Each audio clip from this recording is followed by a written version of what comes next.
let's talk about power. Not the kind you see in politics or flashy positions, but the kind that operates in silence, behind the scenes, disguised as normal leadership. They rule. Yes, they do. But here's the real question. Do you let them, or do you truly need them? Because there's a difference. There's a difference between submission and dependence. There's a difference between structure and slavery. There's a difference between sacred leadership and artificial control. The world today is full of rulers, presidents, ministers, influencers, billionaires, global organizations. They sit on high chairs, make big decisions, and control systems that shape people's lives. And most people just accept it, thinking, that's just the way it is. But stop and ask yourself, did you choose that system, or did you just adapt to it?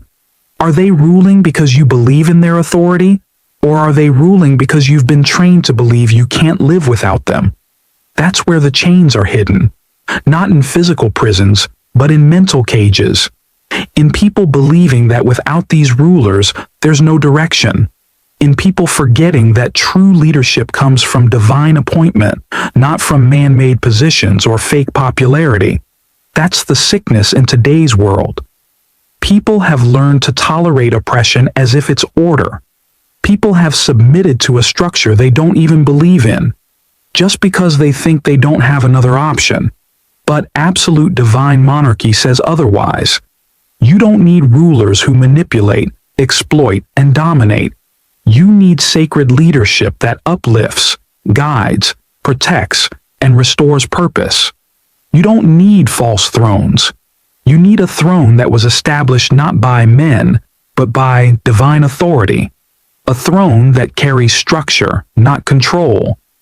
Direction, not domination.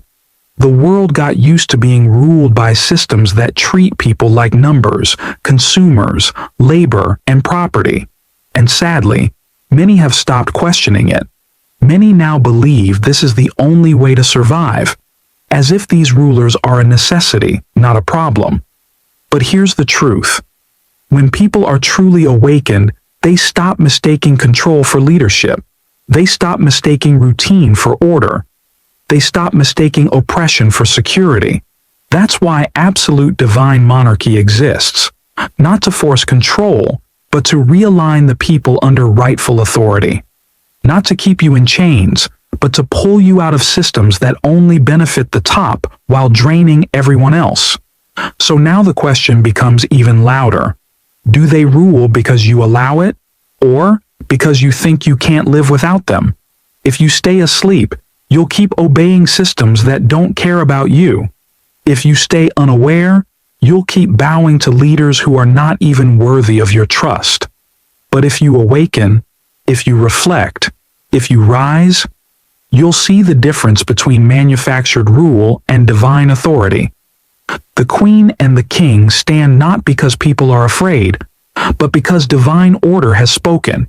And when divine authority rules, there's no need for fear, manipulation, or control, only alignment, purpose, and structure that restores balance. So again, think clearly. They rule. But should they?